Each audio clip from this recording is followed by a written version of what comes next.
Bonjour mes élèves, j'espère que vous allez bien. Merci de me rejoindre encore une autre fois dans cette nouvelle vidéo du cours d'SVT du première année baccalauréat sciences mathématiques option français ou bien sciences mathématiques branche BIOF. Donc comme vous avez lu dans le titre de la vidéo, aujourd'hui on va traiter le troisième type de figures sédimentaires qui sont les figures sédimentaires liées aux êtres vivants. On commence à la barakatillah. Alors, nous sommes toujours dans le cours du premier semestre, unité 1, les phénomènes géologiques externes, chapitre 1, la réalisation de la carte paléogéographique d'une région donnée. L'axe qu'on traite, bien évidemment, ce sont les figures sédimentaires.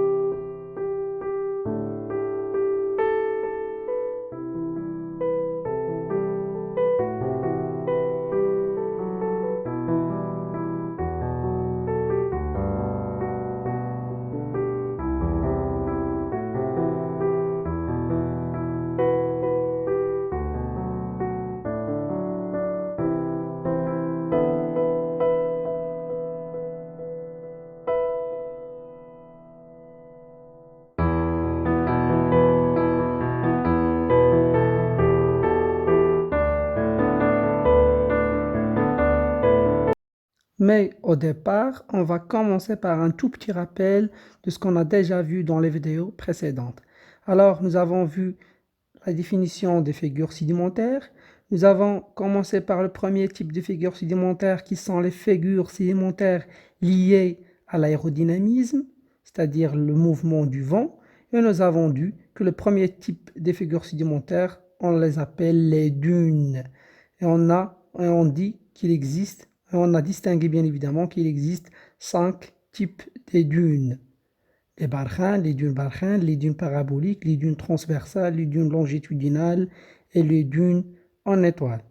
Deuxième type de figures sédimentaires, nous avons vu qu'il existe les figures sédimentaires liées à l'hydrodynamisme, c'est-à-dire les figures sédimentaires liées au mouvement d'eau. Et nous avons vu qu'il existe deux types de figures sédimentaires liées à l'hydrodynamisme qui sont les rides de courant et les rides de vagues. On les appelle aussi les rides symétriques pour les rides des vagues et les rides asymétriques pour les rides de courant. Et aujourd'hui, Inch'Allah, on va entamer le troisième type de figures sédimentaires qui sont les figures sédimentaires liées aux êtres vivants, les figures sédimentaires d'origine biologique. Donc, troisièmement, les figures sédimentaires liées aux êtres vivants, c'est-à-dire les figures sédimentaires ou bien les structures sédimentaires qui ont une origine biologique. Alors, comme définition, les figures sédimentaires liées aux êtres vivants, bien évidemment, les traces de vie, toutes traces de vie qui peuvent être préservées dans les couches sédimentaires. Bien évidemment, il s'agit de tous les vestiges, c'est-à-dire il s'agit de tous les marques, tous les déchets, à savoir par exemple les déchets de nutrition, les déchets de logement, les déchets de transport, etc., etc. Donc ça, ce sont tous des figures sédimentaires liées aux êtres vivants. Et pour bien comprendre cette notion des figures sédimentaires liées aux êtres vivants, on propose le document 3. Document 3, les figures sédimentaires liées aux êtres vivants qui comportent trois figures, figures 1, 2 et 3. Les figures 1 et 2, ce sont des éclans faciès, c'est-à-dire des traces de transport et de logement de certains êtres vivants. Et la figure 3, c'est traces de pattes d'un dinosaure. Alors, le premier type des figures sédimentaires liées aux êtres vivants, ou bien les figures sédimentaires d'origine biologique, ce sont les traces de déplacement, comme vous voyez dans l'image. Alors, les traces de déplacement sont un genre de figures sédimentaires d'origine biologique. Donc, les traces, comme vous voyez ici, les traces des pas de dinosaures sont souvent conservées, ou bien tous les êtres vivants, les pattes des les traces des pattes des êtres vivants sont souvent conservées dans les couches sédimentaires qui sont imbibées ou peu profondes.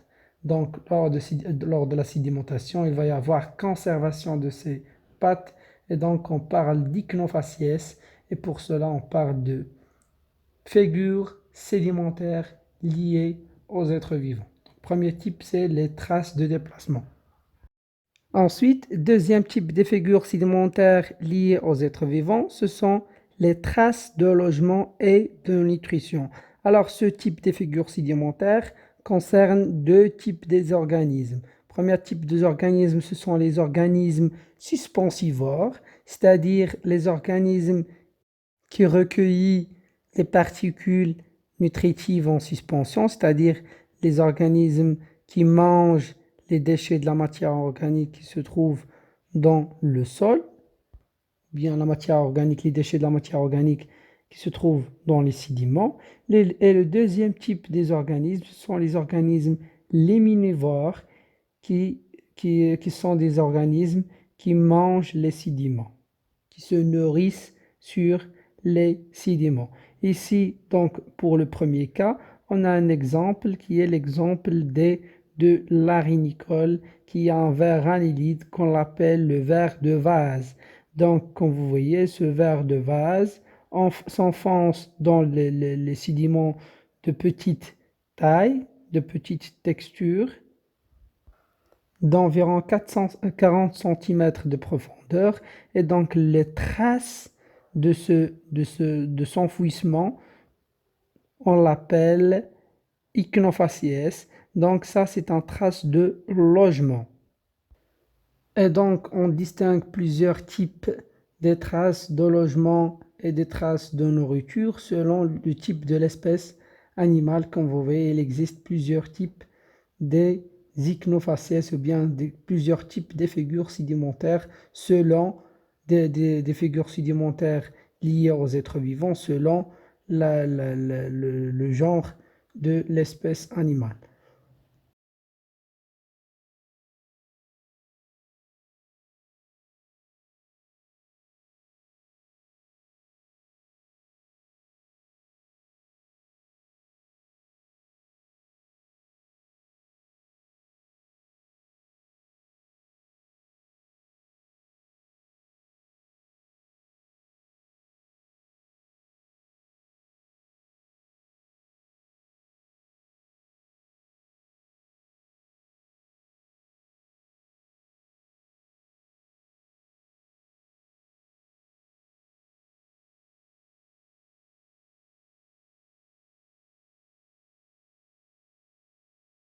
On peut aussi ajouter les traces des racines des végétaux.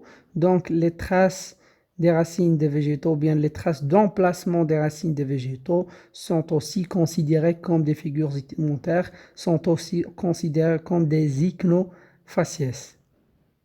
Alors, comme résumé des figures sédimentaires liées aux êtres vivants, on peut noter la reconstitution de la paléogéographie d'un milieu de dépôt peut se baser sur les traces fossiles de l'activité des êtres vivants. Alors, on a parlé déjà de l'ensemble des phénomènes de déplacement, de nutrition, de logement. C'est ce qu'on appelle la bioturbation. La bioturbation est donc l'ensemble des phénomènes de perturbation des sédiments, à savoir le s'enfouissement dans les sédiments, la nourriture sur les sédiments, etc., etc. Donc on distingue premièrement les traces des racines, ce sont aussi des figures sédimentaires d'origine biologique. Les traces de déplacement, c'est ce qu'on appelle l'empreinte des pattes. On apprend l'exemple des pattes du dinosaure. Les traces de logement, ichnofaciès, des organismes suspensivores. Alors, les organismes suspensivores, ce sont les organismes qui se nourrissent sur les déchets de la matière organique qui se trouvent dans le sédiment. Ensuite, les traces de nutrition ichnofaciès des organismes léminivores. Alors, cette fois-ci, les organismes léminivores, ce sont les organismes qui se mangent, bien qui se nourrissent sur les sédiments, qui mangent le sable, qui mangent des différents sédiments, savoir l'argile, etc., etc.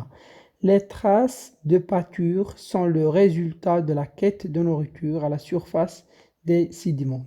Donc ça, c'est comme résumé de tous les figures sédimentaires d'origine biologique. On les appelle, on l'appelle, comme j'ai déjà dit, les ichnofaciès. Alors, merci pour votre attention. N'hésitez pas de laisser vos remarques, vos conseils, vos suggestions dans les commentaires et à bientôt.